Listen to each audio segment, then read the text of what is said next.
Big boss Malayalam season 5ന്റെ 12ാമത്തെ ആഴ്ചയിലെ നോമിനേഷനാണ് ഇപ്പോൾ നടന്നത്.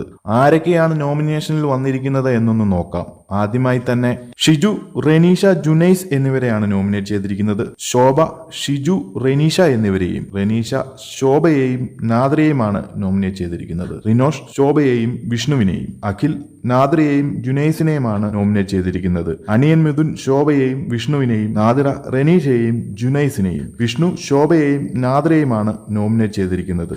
അതുപോലെ തന്നെ സീക്രട്ട് റൂമിൽ നിന്നും എത്തിയ സെറീന ഷിജുവിനെയും വിഷ്ണുവിനെയുമാണ് നോമിനേറ്റ് ചെയ്തിരിക്കുന്നത്. അടുത്തത് ക്യാപ്റ്റനായ ജുനൈസ് തന്റെ പ്രത്യേക അധികാരം ഉപയോഗിച്ച് ശോഭയെ നോമിനേഷനിൽ നിന്നും മാറ്റി അഖിൽ മാരാരെ നോമിനേഷനിലേക്ക് ഇട്ടിരിക്കുകയാണ്. അഖിൽ എന്തായാലും എവിഷനിൽ നിന്നും രക്ഷപ്പെടുമെന്ന് ജുനൈസിന് നല്ല ബോധ്യമുണ്ട്. എന്നാൽ ജുനൈസ് ലക്ഷ്യം വയ്ക്കുന്നത് ഷിജുവിനെയാണ്. അഖിൽ നോമിനേഷനിൽ ഇല്ലെങ്കിൽ ആ വോട്ടുകൾ ഷിജുവിന് പോകുമെന്ന് ജുനൈസിന് നന്നായി അറിയാം. അതിനാൽ അഖിലിനെ കൂടി നോമിനേഷനിൽ ഇട്ടുകൊണ്ട് ബുദ്ധിപൂർവമായ കളി തന്നെയാണ് ജുനൈസ് നടത്തിയിരിക്കുന്നത്. എന്തായാലും പ്രേക്ഷകർ എല്ലാവരും കരുതിയിരുന്നത് പോലെ തന്നെയായിരുന്നു ജുനൈസിന്റെ തീരുമാനവും. റിനോഷ്, മിഥുൻ, ശോഭ എന്നിവരിൽ ഒരാളെ ആയിരിക്കും ജുനൈസ് സേവ് ചെയ്യുക എന്നത് എല്ലാവരും കരുതിയിരുന്ന ഒരു കാര്യം തന്നെയാണ്.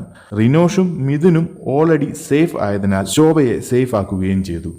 അതായത് ഈ വീക്ക് നോമിനേഷനിലുള്ളത് അഖിൽ മാരാർ, ഷിജു, വിഷ്ണു, ജുനൈസ്, റെനീഷ, നാദിറ, അതുപോലെ തന്നെ ഡയറക്റ്റ് നോമിനേഷനിലെത്തിയ സെറീന എന്നിവരാണ്. ശോഭ, മിഥുൻ, റിനോഷ് എന്നിവർ ഈ ആഴ്ച നോമിനേഷനിൽ വരാത്തവരാണ്.